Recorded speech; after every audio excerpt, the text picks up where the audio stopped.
Hello, friends. Robert Bevan here, author of the Caverns Creatures series of comedy, fantasy novels, and short stories. With me is Cameron, aka Prince Phantom, and today we will be covering. We'll be ranking all the fighter subclasses in Dungeons and Dragons Fifth Edition. Yep. Before we begin, is there anything Yep. you want to say about fighters? Well, there's a lot of fighter subclasses, and most of them are bad. So we're going to be filling out the lower tiers on this one, but there are some standouts that I do look forward to talking to. We're All talking right, about. I'm kind of looking forward to talking about the bad ones too. Yeah, sure. Yeah. All There's some joy right. to be found in that. All right. Well, without further ado, let's move on to the rankings.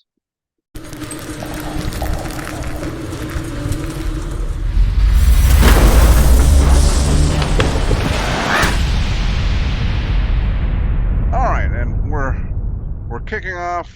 It's alphabetical order, of course, but this is one that I really wanted to like. Arcane Archer. It seems to have everything: ranged, magic, fighter. However, Options.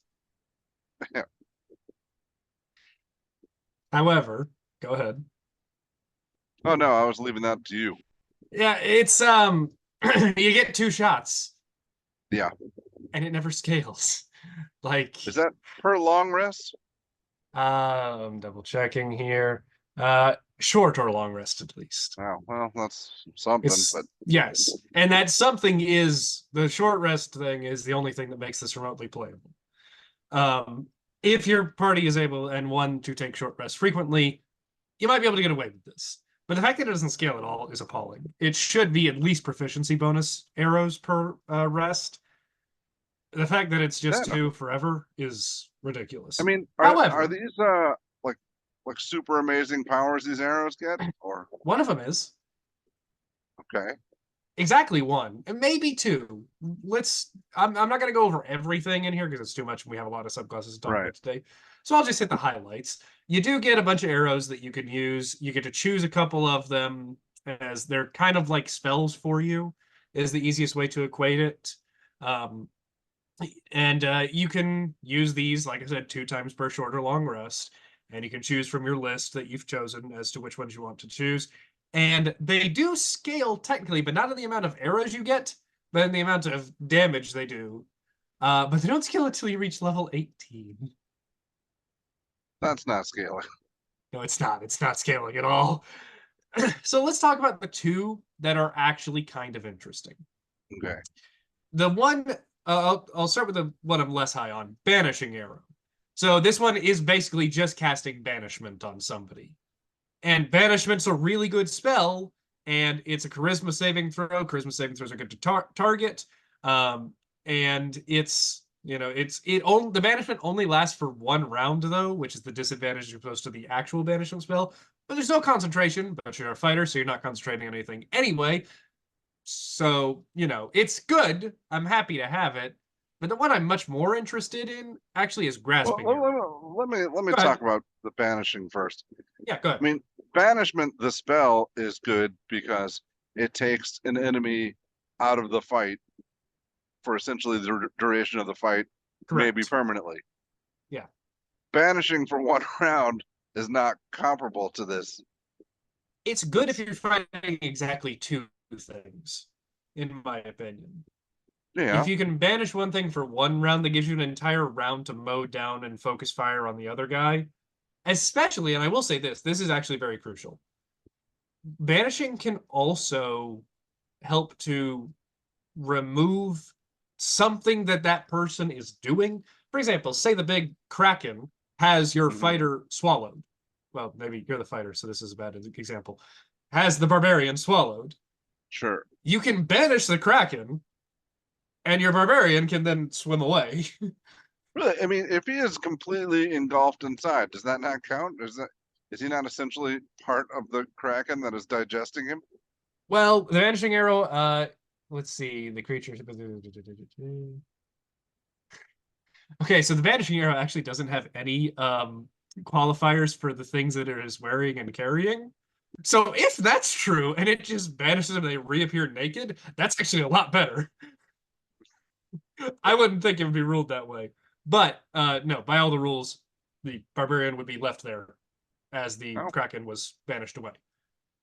So Well, it's if some it doesn't have rules for like stuff worn or carried, then it's carrying the barbarian in its belly. grappling doesn't count as carrying That's not in the grab. rules of Oh wait, I thought you meant it swallowed it. Okay, so when a creature swallows you, this is a pretty universal with all of the swallowing rules. They have to grapple you first and then they restrain you. Mm-hmm. Swallowing is not like a condition. You're just restrained and most of the time blinded because you're inside of a creature. Right, but that counts as grappled as far as Not conditions go. not anymore because you're not grappled anymore. Now you're restrained. Well, now you're carried. Surely, you are entirely Technically by the contained. rules. All right. Well, It's debatable, but yeah, either way, we are shooting corner cases here, literally. Yeah. Shooting. The one I'm much more interested in is grasping arrow. So what this one does is you hit them, and they automatically take an extra 2d6 poison damage. Their speed is reduced by 10 feet, and they take 2d6 slashing damage the first time on each turn it moves 1 foot or more without teleporting. So it can use its action to remove the how long? brambles. So it can use its action to remove the brambles with a successful strength athletics checks against your arcane shot DC, which is based on your intelligence. Otherwise, they last for a minute or until you use this arrow again. So why this is good is because you can coordinate with your party to actually stack on a lot of damage to a single target with this. So if you, as the fighter, shoot this guy, and say you've taken like 3 levels in Swarmkeeper Ranger or something, right? And you have the push effect. You can push them with this and it'll count. So now you're dealing a total of 46 extra damage with this shot. Then your barbarian with a crusher feat can smack him, move him 5 feet, and do an additional 2d6 damage. Then the warlock can come in with Eldritch Blast or Repelling Blast and hit him again for an additional 2d6 damage. Then the wizard with Telekinetic can pull them 5 feet and deal another 2d6 slashing damage. So you can see how in a coordinated party this could stack up. That's not every party. I don't mean to pretend that's every party. Most parties. That being said, there are a couple of build decisions that you can do to actually optimize this by yourself. I've considered doing a build like that before. I'm trying to find a more original concept of it because a famous D&D YouTuber already made that build, so I want to act like I'm just copying that. But that you might see that in the future. So that alone, those two things alone, the rest of the subclass does not give you basically anything else. At 15th level, if you roll initiative while you don't have an arcane shot available, you've already used up all two of them, you get one back. So that is your only scaling for getting one. That's at 15th level, and I'm multi-classing out of here by then. And you don't get an 18th level feature, and your 18th level feature is the scaling, which is not great. So this, I think, is because it has minor build applications, it's going to be the top of F tier for us today.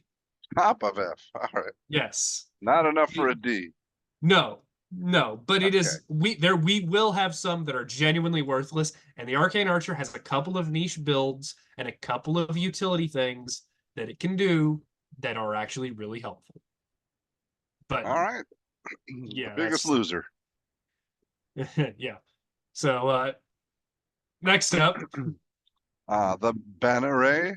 Is that how you pronounce it? Banneret, also often referred to as the Purple Dragon Knight, though that is a setting-specific name. But yeah, the Banneret is kind of the laughingstock of the D&D community. And for good reason. It's really bad. All this does, really, except for a couple of ribbon features, is add bonuses to the fighter's existing class features, which on paper actually sounds kind of cool, right? Like there's design space there to work with. The problem is they didn't work with it. It's all awful. Rallying Cry lets you heal other people around you when you use your second wind feature, but only for an amount equal to your fighter level. So never that much. And only if they can hear you, so this can't be used to bring up unconscious creatures. Oh, that's a bummer. Yeah, so that's There's really so bad. many healing features in this game. I don't And even this is care. the worst one. All right. This is the worst one. Royal Envoy level 7, you gain proficiency in persuasion, and not only that, you gain expertise in it. Whoa. That is your entire 7th level feature. And you're a No, fighter, and thank you you. have not prioritized charisma, I am sure of it. At level 10, whenever you use Action Surge, you can choose one creature within 60 feet of you, and that creature can make one melee or ranged attack with its reaction, provided it can see and hear you. And starting at 18th level, you can choose 2 allies instead of 1. This is actually pretty good if you have a rogue in the party who can get a Yeah. second sneak attack with this. But the Battlemaster has a maneuver that does exactly this and just costs 1 of their maneuver die, which scales for them. And they don't have to wait until 10th level to do it. And yeah, it's if you're looking for that ability, Battlemaster does it much better. We'll get to Battlemaster in a minute. By the way, that scaling at 18th level, that is your 18th level feature. This subclass does not have an 18th level feature. I had no doubt. Bulwark at level 15 lets you this one's really situational. Whenever you use Indomitable, which is the fighter's ability to reroll a saving throw if they fail. So whenever you use it to reroll a specifically intelligence, wisdom, or charisma save, and you aren't incapacitated, you can choose an ally within 60 feet of you that also failed its saving throw against the same effect. And that creature can reroll their saving throw, same way you did. So this is something you can use once every 3 campaigns. Yeah, just about. So it has to be a mass int, wiz, or charisma save that you fail and somebody else fails. Yeah.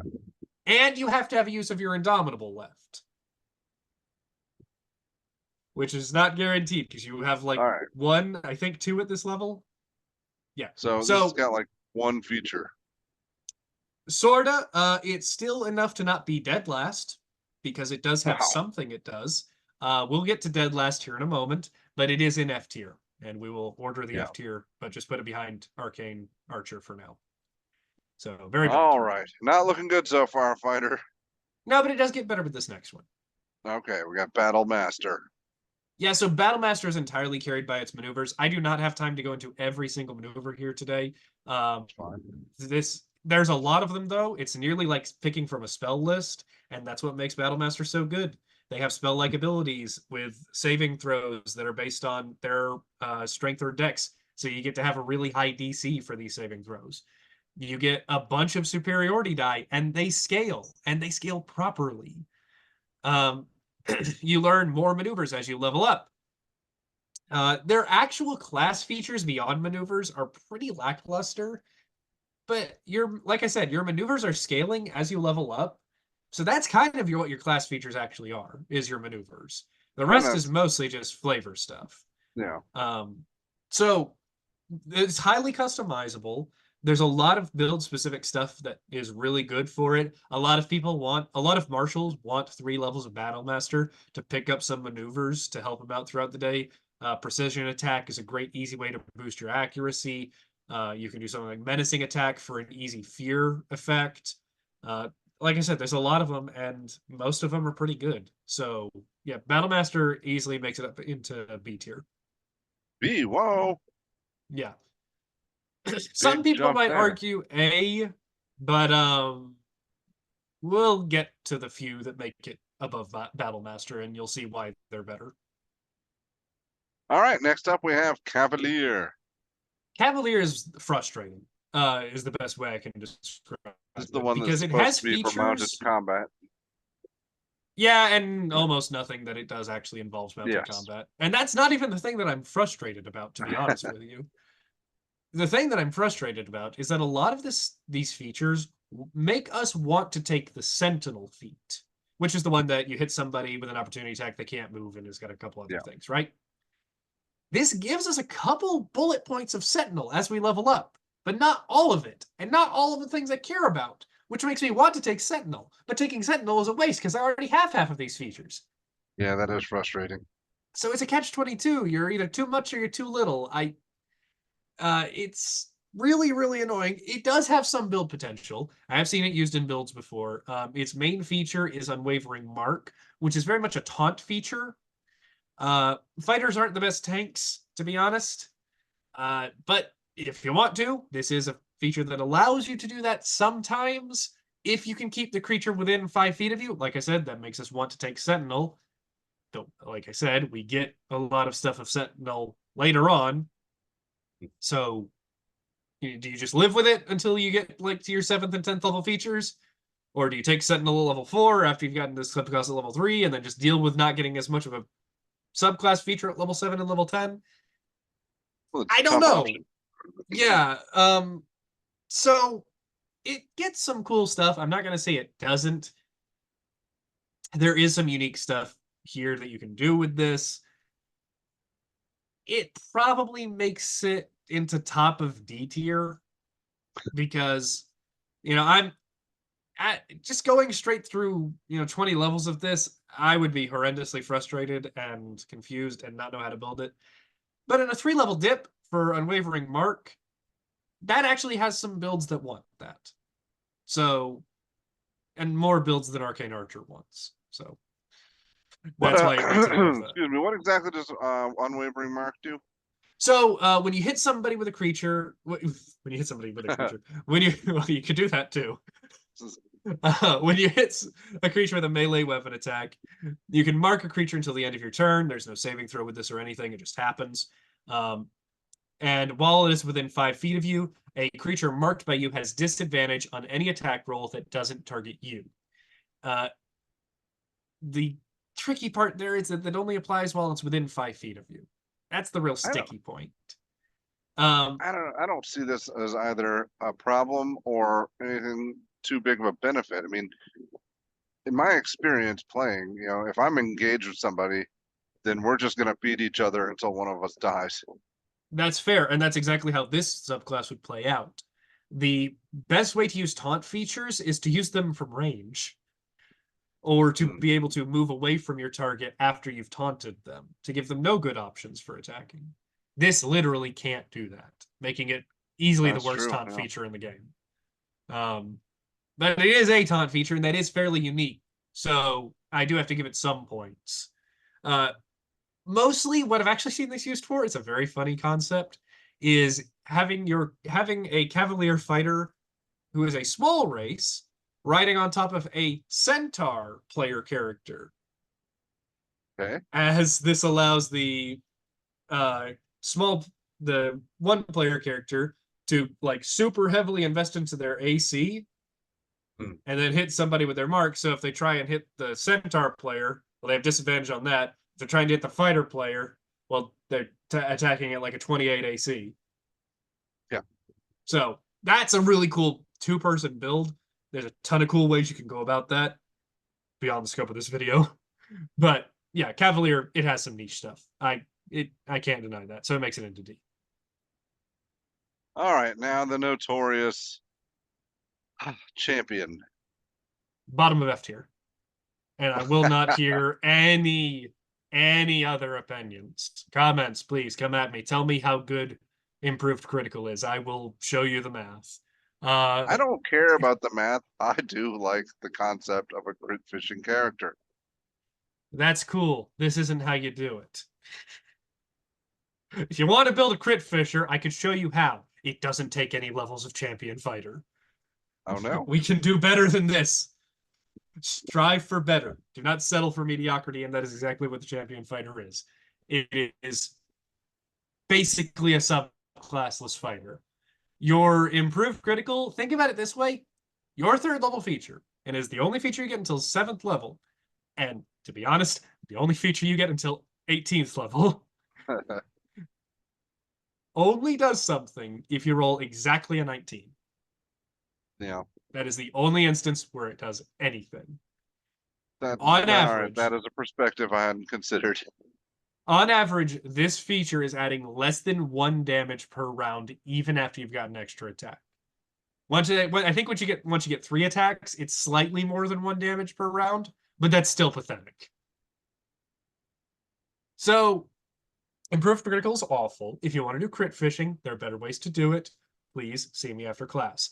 Remarkable Athlete is literally just the Bard's jack of all trades, but only for strength, dexterity, and constitution checks. I don't think I've made a constitution check in my entire life. I did. That's if you're drowning, which seems to happen frequently to my players. Okay, fair enough. Yeah, I can see that. But it's just half your proficiency bonus, so it's probably not helping you much. And you probably already have proficiency in a lot of the strength and dexterity checks because you're a fighter. In addition, you can jump further. Cool. Yay. 10th level, you get an additional fighting style. You're probably just taking defense because the fighting styles aren't normally compatible. Superior critical. Now, your 3rd level feature does something if you roll an 18. You've waited 15 levels for this. And their capstone feature, finally we get to talk about a actually decent capstone, genuinely. Survivor, at the start of each of your turns, you regain hit points equal to 5 plus your constitution modifier if you have no more than half your hit points left. You don't gain this benefit if you have 0 hit points, or if you're unconscious, you don't spring back up, but that's okay, because this is still really good. It literally means that as soon as combat ends, you are back up to half HP. Because this works out of combat as well, and turns technically still keep happening out of combat. That's genuinely really good, but I'm not getting to 18 levels of champion to get it, so I don't care. It has no effect on this ranking because nobody's ever going that far. Last thing I want to talk about with champion is the thought that this is a subclass for new players.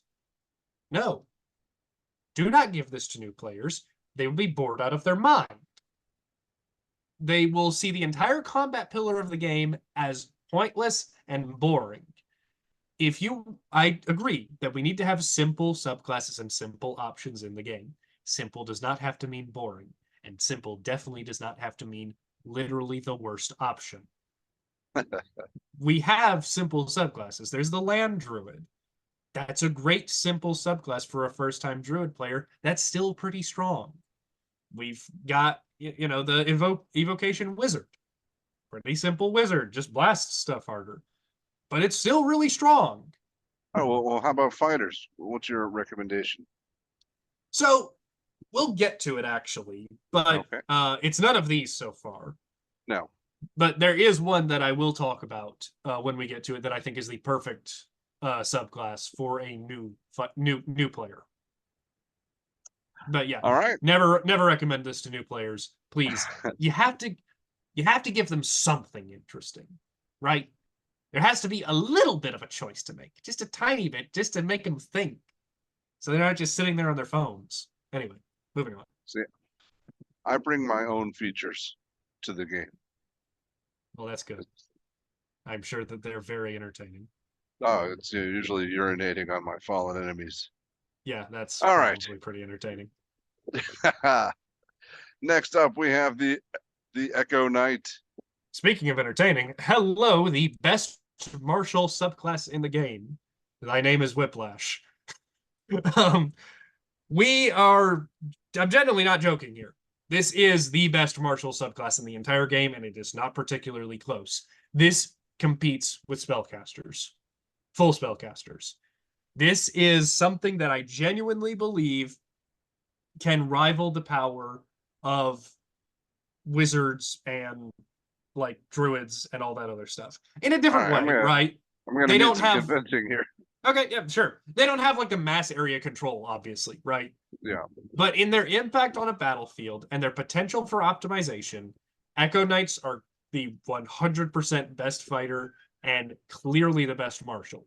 They get a couple of very great things. They get Manifest Echo, which allows them to, as a bonus action, create basically a shadow form of themselves. Think of just like a black outline that has a bunch of different abilities. It has 1 hit point, but as soon as it dies, you can summon another one with a bonus action. There's no limit to how many that you can summon per day. Suck on that, Arcane Archer. Yes. It you can attack from its space, which is very great for melee fighting. You are now can be a melee character at range. That is huge for a whole swath of potential build options and different synergies. Think about taking this with 3 levels of Ancestral Guardian Barbarian. Now you can stick that taunt on somebody from, 30 feet back and then move even further back. They got no one good they can attack. What, are they going to swing at your Echo? Who cares? Like, it's fantastic. The amount of build options and multi-classing capability this has, just as a 3rd level feature, is astounding. And it gets even better as we go through the levels. But just at 3rd level, once you have the Echo out, as a bonus action on a subsequent turn, you can teleport, swapping places with your Echo. At the only cost is 15 feet of your movement. And you have no limit on the amount of times you can do this. And it's pretty amazing. I praised the Wildfire Druid for having essentially infinite teleports. Technically limited by the fact that the Wildfire Spirit only lasts for an hour and you only get 2 of them per day, right? Yeah. This does not have that limitation. There is no limitation here. This is literally a better teleporter than the Wildfire Druid. This fighter can teleport more than any other spellcaster in the game. That is insane. Out of combat, in combat, is stupendously useful. And I've only talked about the 3rd level feature. This is the best 3rd level feature that any martial character gets in the game, and it carries the rest of this subclass to the stratosphere. You also get more attack. Yes, it's going to S tier. Yeah. All right. You also get the ability to make more attacks from your Echo space, like more than you can normally make per turn. This is limited by your Constitution modifier, but it's still extra attacks per day. And past that, you can then eventually use your Echo as like a familiar to travel around and see through it. Obviously, an actual familiar would probably be a little bit better than this, but it's still a really cool utility feature that's better than any other fighter gets. No other fighter gets a utility feature as good as this. At level 10, the Shadow can throw itself in front of an attack for you. At level 15, when an Echo is destroyed by taking damage, you regain hit points. And at level 18, you can make 2 Echoes instead of just 1. Whoa. So the super high level features are good, right? They're not essential though. The 3rd level feature is just enough on its own. It is so good. You can take 3 levels of this as a part of a different build. You can take 5 levels of this, get extra attack and multi-class out. You can go the full 20 levels. It'll be good no matter how you do it. Abuse the teleportation, abuse the range aspect, abuse the fact that you have infinite expendable units that you don't care if something bad happens to them. There's the best. Yeah, go ahead. I'm with you until we get back to the claim of equal to a full spellcaster at higher levels. Okay, so let's go into a specific build that you can do with this then. Very simple. Uses the traditional fighter setups, right? You can go Polearm Master, you can go Sentinel, right? And yeah. I mean, obviously you're throwing Great Weapon Master on there if you want to too, but sure. It's not required for this. So with this, you can send your Echo out, bump it up against something, smack it, and do your damage. Goes to that thing's turn. It doesn't want to hit the Echo, it wants to hit you, right? Right. So it tries to move away. You can make opportunity attacks from the Echo space. Mm-hmm. So you smack it as it's going away with Sentinel, and now it's stuck there. And that's easy shutdown for one enemy. Like I said, we're not talking about mass area control here, but this can easily lock down a single enemy for no resource cost at all. And sure, they'll probably turn around and say, ow, that hurt. kill the echo. Who cares? Just summon another one the next turn. Yeah. So it eats up monster attacks. We talk a lot about how summons are really good because monsters attack the summons instead of attacking you. Right. Well, unintelligent enemies will. I mean, you could argue they're going to attack the echoes because that's the thing that's threatening them. So Well, they have to get by yeah, anyway. yeah. So it's eating up attacks. It's saving the party from taking damage. It's an infinite use. It has a ton of build potential. Yeah, it's an easy S tier, and Oh yeah. it's something I understand your skepticism because I totally get it. Saying that any marshal is anywhere near reaching the echelon of spellcasters is a high bar to clear. I totally agree. It's if you see it in play, you'll understand. Yeah. Built correctly and built to its fullest extent, this is a nightmare to DM against. So yeah, very good. And played correctly too, I suppose. Yes, yeah, it takes a skilled pilot, but even an unskilled pilot can do pretty good with it. All right. Definitely the most complex fighter, though. Yeah, I don't, it's probably gonna. Well, let's see. What do we got with Eldritch Knight? Eldritch Knight's an easy A tier. I mean, it's spells, Yeah. right? I mean, Yeah. It's not many spells, but it's enough. You It's something don't. else to do. Yeah, and it enhances what you're already doing. I mean, you're still a fighter, and you can still take Great Weapon Mastery, and you still pump out fantastic single target damage. Now you just have this other avenue. You never get above 4th level spell casting, but we can work around that. There's plenty of low level spells that are still good throughout the entire course of the game. Things like Shield and Absorb Elements for defensive stuff. Find Familiar is great utility. 2nd level spells, stuff like Web is fantastic at all levels of play. 3rd level, there's so many. 3rd level, I mean, you got a smorgasbord of options. Take your pick. So let's talk about kind of how they get their spells. They get 2 cantrips of their choice from the wizard spell list, and they're taking from the wizard entirely here. You can then pick 3 1st level wizard spells of your choice. Initially, and this is a little common misconception, so I want to clear this up here. Initially, 2 of these 3 must be from the Abjuration and Evocation schools on the wizard spell list. So you're limited. Yeah. However, whenever you gain a level in this class, this is the last line of this feature. Whenever you gain a level in this class, you can replace one of the wizard spells you know with another spell of your choice from the wizard spell list. And that's where the sentence ends. Not limited. Not limited. By school. All right. So essentially, what you start out with two locked ones and 1 free spell, right? Yeah. You get your 4th level. Well, now you only have 1 locked one, and you've swapped out for a different spell if you wanted to, right? And eventually, take your 5th level, and all 3 of your spells are free to take whatever spell you want.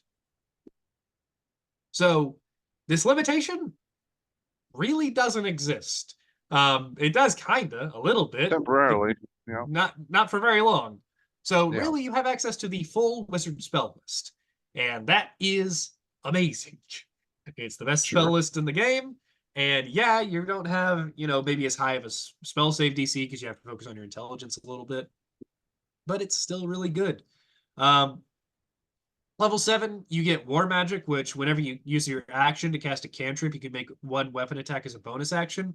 This is exactly good for levels 7 through 10 because you can take an action to cast one of the blade cantrips, be either the Green Flame Blade or Booming Blade to deal extra damage on that attack, and then make a 2nd attack as your bonus action. Once you reach 11th level, though, you're getting 3 attacks with your action, so it's no longer very good. But for 3 levels, or 4 levels, it's a good feature. It is increasing your damage.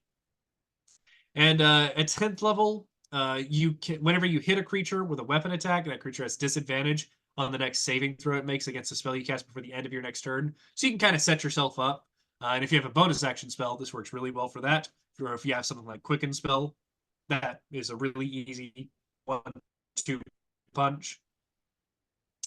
And at 15th level, you can teleport when you use your action surge. That's all right. And at 18th level, whenever you use your action to cast a spell, you can make one weapon attack as a bonus action. This is the same as War Magic, except it's no longer limited to cantrips. It can be any spell. So you can throw a fireball and then attack. So really what we're here for, though, significant difference. Yeah, we're here for the spells, and the spells are really good. I mean, we're picking from the wizard list. This fighter can potentially have the highest AC of any fighter, thanks to being able to grab the shield spell. That has the best defenses by a long shot. It doesn't have a lot to boost its offense. This isn't necessarily something where you're going to want to be taking things like Burning Hands and Scorching Ray and those sort of spells, because your weapon attacks are dealing generally more damage than those spells would anyway, because you're getting them late. So you're looking for utility spells, and you're looking for control spells, and there's plenty to choose from. It's the wizard list. Sure. Yeah. So yeah, Eldritch Knight's great. Okay, next up we have Psi Warrior. This is the one that I was going to recommend for new players. I think the Psi Warrior provides enough enough interesting decisions, but is also fairly simple. Imagine it kind of like a battle master where your maneuvers have already been chosen for you. Okay. So just like the battle master, we get a whole bunch of dice instead of superiority die. They're psionic die, much in the same way that the Soul Knife Rogue gets. These two subclasses were kind of made in tandem. And you can do a whole bunch of cool stuff with them. You can add damage to your attacks. You can push people around or objects. You can reduce damage with them that you take. And you get more things you can do with them as you level up. You can empower your jumps.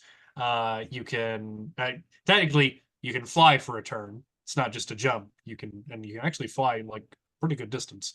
You fall at the end of the turn, but still, that's essentially it's like 60 feet of flight in any direction that you want. Just find a perch by the end of it. Yeah, I mean, if you're going up to a ledge or something. Yeah, it's really, really useful.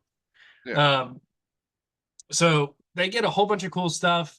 They get level 10, they get resistance to psychic damage, and they get an ability to turn off charm and frighten effects on themselves. So it's just a defensive feature at level 10. So not the greatest thing, but still useful. Mostly against charm and frighten. Psychic damage doesn't come up too often. They get a big group, so at 15th level, they get Bulwark of Force, which is a bonus action. You can choose a number of creatures, which can include yourself, equal to your intelligence modifier. And each of those creatures has half cover for a minute, which is +2 AC and +2 to Dex saves. So, you get basically if your entire party +2 to AC at level 15. That's really cool. Yeah, that's not bad. And they eventually get the telekinesis spell at level 18. I honestly wish they got that earlier. Telekinesis is a good spell, but it's not broken or anything. I feel like they could have gotten that even as early as level 10. But they do get a bunch of cool stuff and stuff that is genuinely going to empower your build. It's compatible with a lot of different builds. You can do sword and shield. You can do great weapon master. You can attack with a bow. It works with really all of them. So it's really fun. Works with anything. Yeah, and it has a bunch of cool stuff. It's not super powerful or anything. I think it's a perfect C tier, right in the middle. Oh, good. We needed one. Yeah. All right. Now everybody's represented. Yeah, and well, we've made an L, which is exactly what the fighter is most of the time. Yeah, but let's see. Are we going to continue, or is this going to be an upside down F? We have the Rune Knight. The Rune Knight is going to make this an upside down F because the Rune Knight is a very good subclass. I like the Rune Knight quite a lot. I'd move it all the way up to A tier. Oh. Behind Eldritch Knight probably, but competing with it. Very close. You could argue with me one way or the other. Rune Knight gets a bunch of different runes that they get to inscribe, much like how the Battle Master got maneuvers, and Eldritch Knight gets to pick spells. It's a very similar thing. They get to use these runes with different triggers. Some, when an enemy attacks you, some when you attack an enemy, things like that. Their number of runes scales as they level up. And they also get the ability to grow into large size, which has a whole bunch of different advantages to it. We talked about this a little bit when we did the Barbarian subclass rankings with the Giant Barbarian, and when we did the build for that.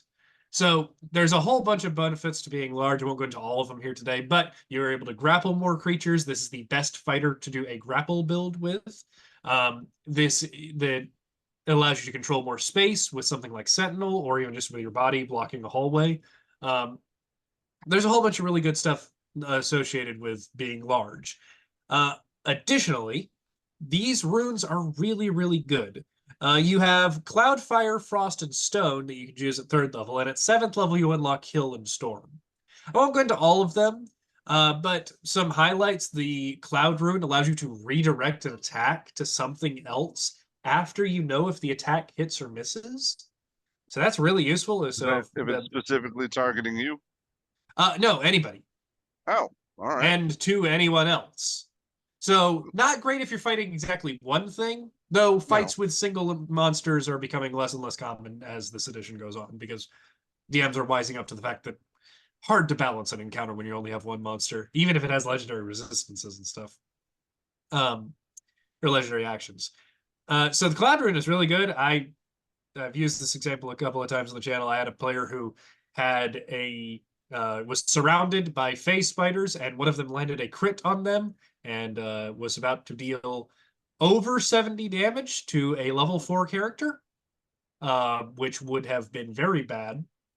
And my Rune Knight fighter player, who was not the one that was surrounded, it was a ranger that was surrounded, redirected that attack to one of the other spiders and instantly killed that spider. So, yeah, that's really, really good. And that's not like, by the way, that's not like a crazy scenario to happen.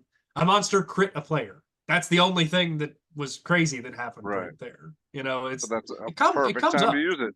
Yeah, it comes up frequently. So that's just one of the highlights. Fire Rune is really reliable. It allows you to potentially restrain somebody and do a little extra damage.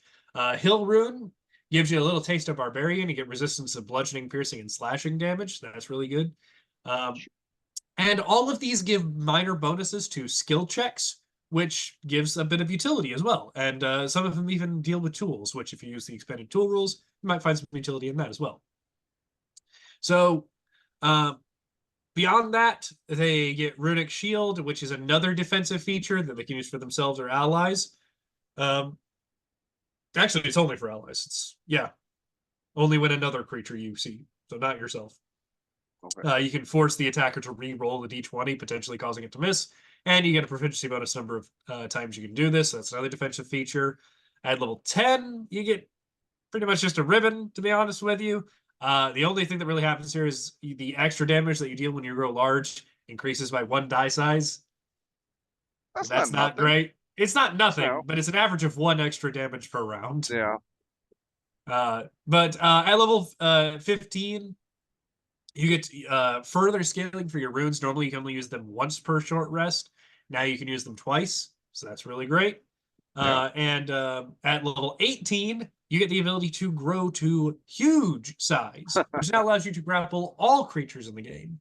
Normally, that's only possible by already being large and then having somebody cast Enlarge on you. You can grow to huge size like that before 18th level. Now at 18th level, if somebody does that, you are gargantuan in size. So that's cool. It doesn't really have many practical uses, but it is very cool. Yes. So yeah, Rune Knight, it's great. This is another one that I think is really good for new players. You get a limited number of options that you get to use each time.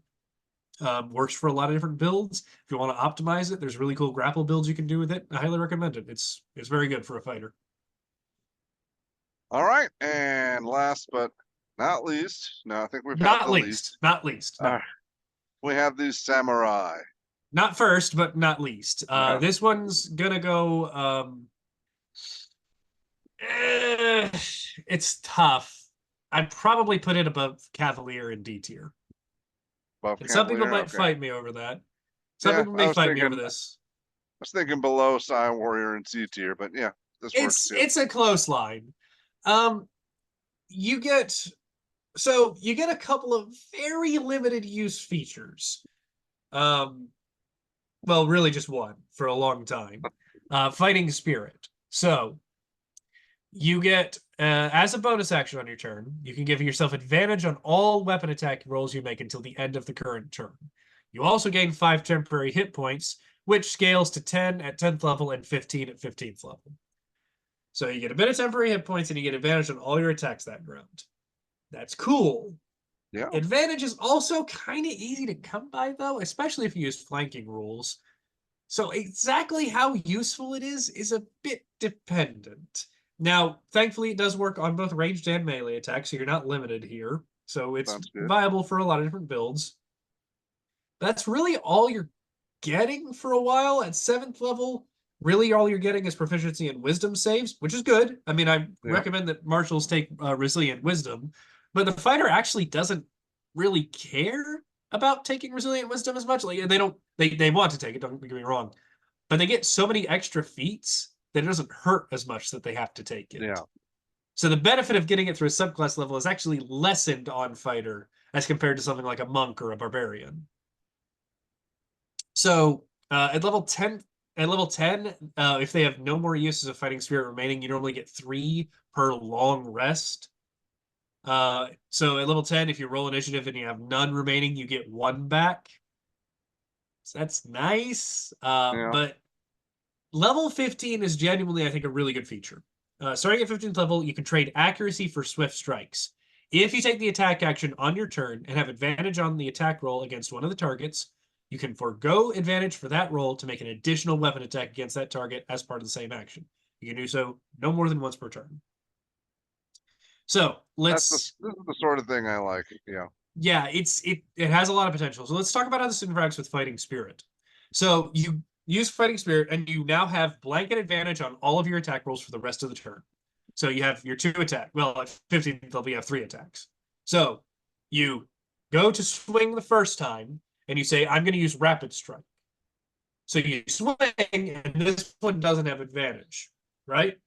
Because that's part of the feature. You had to use the advantage. That second attack, though, that you now have from Rapid Strike does have advantage. Because all of your attacks have advantage through Fighting Spirit. So now, instead of making 3 attacks at advantage, you're making 3 attacks at advantage and 1 normal attack. That's nice. So yeah, this fighter essentially gets another extra attack at 15th level. And that's really good. I can't deny that. And, once you reach 20th level, you're swinging 5 times. So that's really good. At 18th level, you get an on-death feature, which I'm never super high on. It essentially allows you to take an extra turn if you fall to 0 hit points, which conceptually is really cool. Problem is you're a fighter, and really all you can do with that extra turn is just swing some more. Yeah, but you're swinging a lot more. Yeah, that's true. You're right. But, I mean, you're not doing anything that's going to keep you from dying, probably. Well, I mean, if you're swinging 5 more times, then you might be killing the guy that's about to drop you, or just did drop you. That's true, yeah. So but as there are better on-death features than this. Conceptually, it's very cool, and conceptually, it might help you some. But again, it's also an on-death feature, and it's also 18th level, so I'm not really factoring in too much to the ranking here. So, yeah, Fighting Spirit has some cool stuff. It does conflict a little bit with maybe wanting to use something like Crossbow Expert or Polearm Master with your bonus action, so it has a little bit of an issue there. But then you're really not getting anything else that I'm super excited about until 15th level. That 15th level feature is really good. If you're starting at 15th level or something, I can see this being fun for like a one-shot or something. Just going ham and swinging wildly. Yeah, that can be cool. But picture this, though. All right. It's been a pretty good fight. There's still like 5 or 6 enemies left. You're down to your last couple of hit points. You just go for it. You run in there, whack, whack, whack, whack, whack. You take down 2 of them. All right, this is the end. So they hit you, sure enough. But again, whack, whack, whack, whack, whack.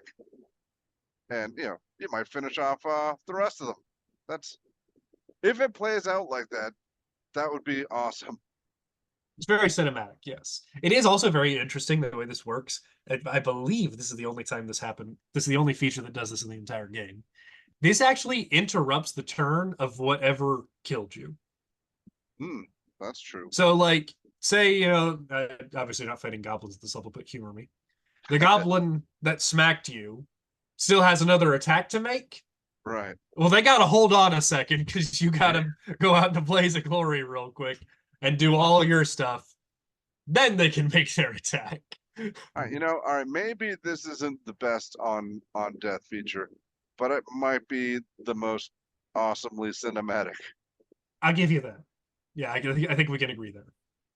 So yeah, Samurai, it's cool. It's also another decent one for new players, although I think it actually doesn't have quite enough complexity to hook a new player.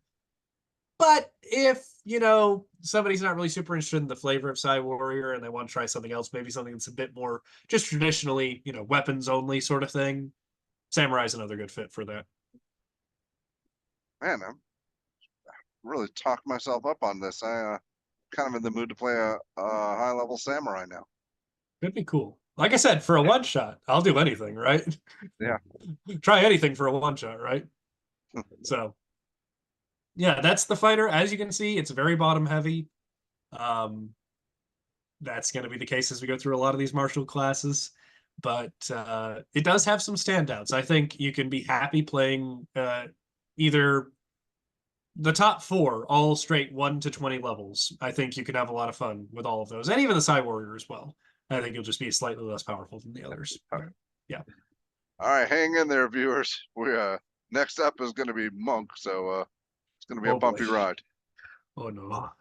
I don't think you'll need to put an S or an A tier on that one. Probably not even a B tier. You can just save yourself some time. No, you know what? They need to see the empty space.